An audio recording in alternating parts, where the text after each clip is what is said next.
At some level, and in the not too distant future, all jobs are actually going to be at some level of risk for replacement from AI. In this video, we're going to cover some things that we can do specifically to help protect our jobs from being replaced. To begin with, I want to go over the initial findings from this GPT-4 technical report.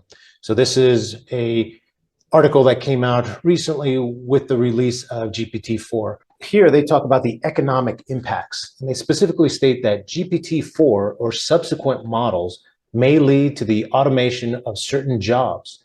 This could result in workforce displacement.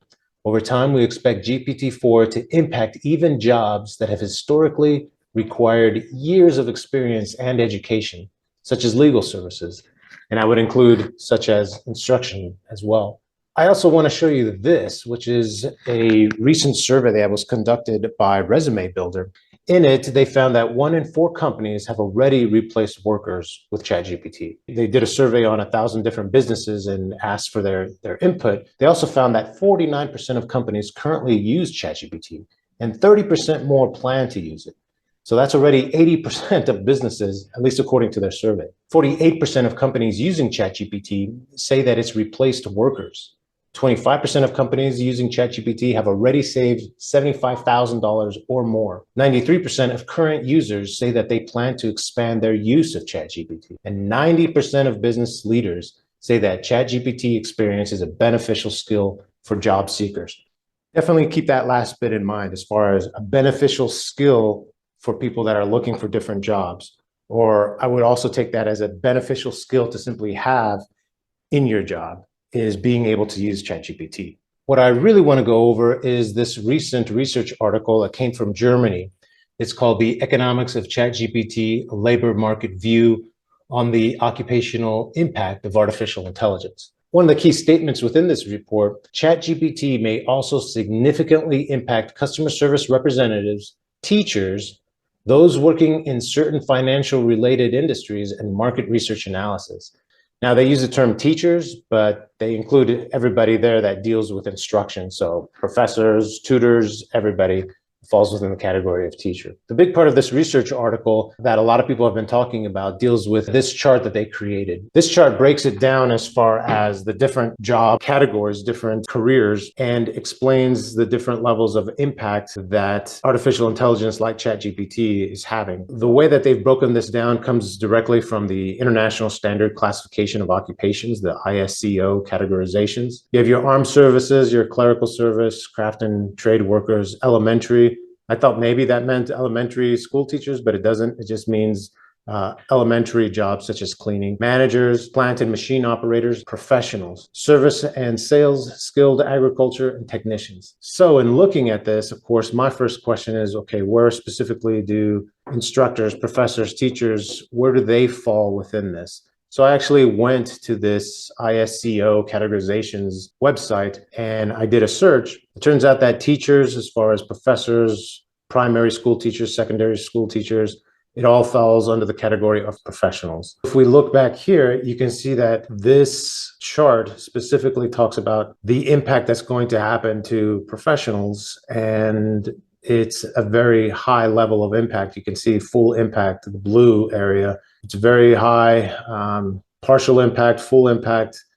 Again, this is something to just be cognizant of and to be thinking about as far as, could this affect my job? You can see across these different job categories, there's different levels of impact. As the capabilities of the AI increase, the impact here will greatly increase as well. I want to bring out a couple of different quotes also from the article. One is that by 2030, the potential impact of artificial intelligence in global economic activity may amount to around $13 trillion.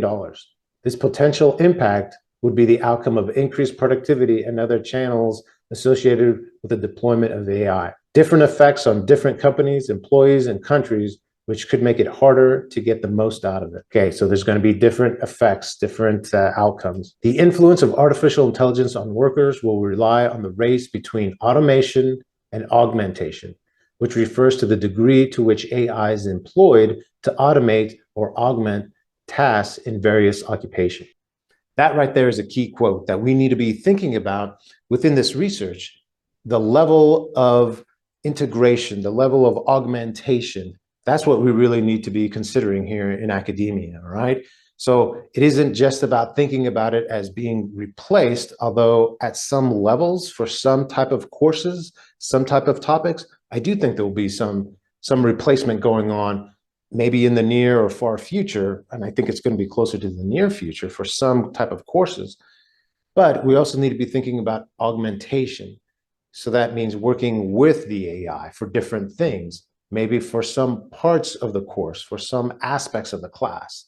That's where you and I come in as far as trying to think, how can we integrate? What would be the best way? What's gained by using AI for certain things? What's lost if we use AI for these things? Remember, we also have to be worried about over-reliance on certain things. So that's a key part to really think about. How are we going to integrate? What's the best way to do that? So I think it is important to realize that we do have this technology. We do have these enhanced capabilities now with AI, like ChatGPT. So in thinking that way, we need to understand that, yes, there will be more efficiencies. There could be some other instances where some instructors might be let go, and some instructors might be called to do more because now they can do more with this augmentation, with this additional tool of AI. So in thinking that way, we want to make sure that we're not the instructors being let go. So that's what part of this video is all about. What can we do to help ensure that we are the instructors that are leading the way and not being let go? And so what can we do to ensure that our jobs specifically are protected? So there's a few different things that I want to go over just to ensure that we're looking at this in the right way. The very first thing that we need to be doing, and you're doing it right now by watching this video, is to stay current on developments that are happening. What's going on with the research? What's going on with the new AI releases? You need to be current so that you understand what's happening. So different ways to do that are things like subscribing to this channel, watching videos like mine, as well as buying books that talk about this, looking at the different research articles, staying abreast, talking with your friends and coworkers about AI development, about AI implementation and utilization. By staying on top, you'll be that much more valuable of an instructor because you will be up to date on what's going on. The next one goes along with that, right? And that's being a lifelong learner. Now, that's not a cliche, that's actually a mindset. We have to have this mindset of there's so many new things happening. There's so many new things occurring, new developments, new technologies, new tools, that I have to have this mindset of, yeah, I'm going to have to learn new things. I'm going to have to learn, hey, this is how this tool works. This is how I can implement it. This is a new pedagogy, or this is a new method of integration. This is how I can use the tool. This is how I can do things differently to enhance the class because of the new tool. I have to be willing to do those things. And that comes from having this mindset of learning and moving forward and understanding that that's okay. Just because you're a PhD or you've been teaching for 20 years, that's great. You have great experience, but there's new things and it's okay to continually learn. Doesn't mean any less of you. It just means that you're setting the right example, which is what we should always be doing to our students. And that lifelong learning is now a necessity in any job because of the rate of change that's occurring. The next big one that's going to help us all to retain our positions is to be flexible, to be okay with change. Having this ability to be flexible, to understand that, yeah, because the rate of change is increasing so much, we have to be able to adapt to that. So having flexibility skills, adaptability is really going to be to our benefit. And again, being that model for other people to see that I can adjust to this. Oh, we're doing this in a different way because this new tool recently came out. Okay, I can adapt, I can be flexible. Oh, it's not just ChatGPT. Now there's this other AI that I need to at least understand about. I can be flexible and I can understand and gain these skills as well. This next one is actually really important. That deals with being forward thinking.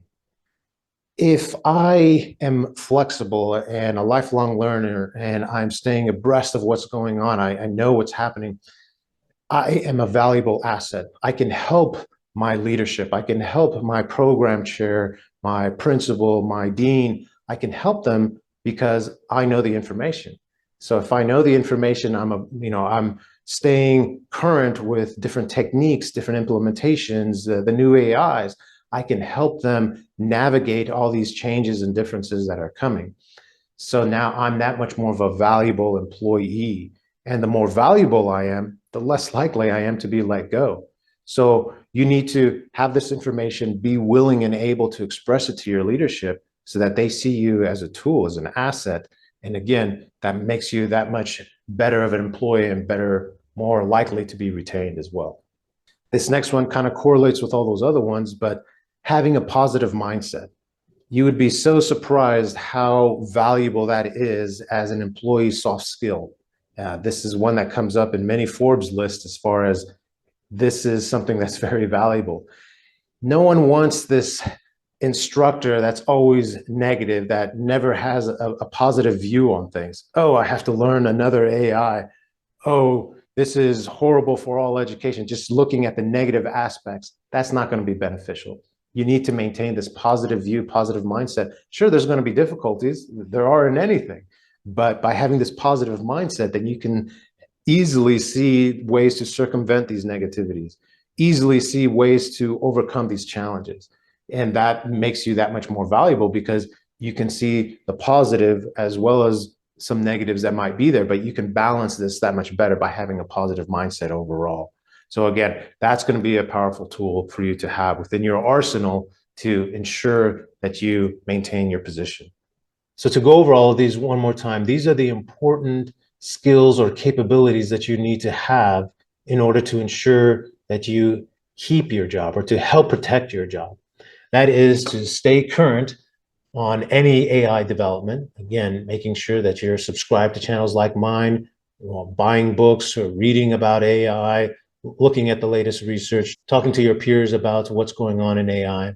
Also, you want to make sure that you are a lifelong learner, continuing to learn, continuing to understand what's going on. Be flexible. Change is happening at a constant rate and it's getting faster and faster. So being willing and able to be adaptable, to be flexible. Be forward thinking, making sure that you can express your observations. Because again, if you're staying current and you're understanding what's going on, help your leadership. Let them see you as an asset by knowing AI capabilities and being able to assist. And then of course, have a positive mindset, being better able to help everyone else by seeing what can be done by overcoming challenges and maintaining that positive attitude. In this way, we can be that much more effective as instructors because again, the overall reason for all these things is so that we can create the best education possible for our students. And remember, learning is for life.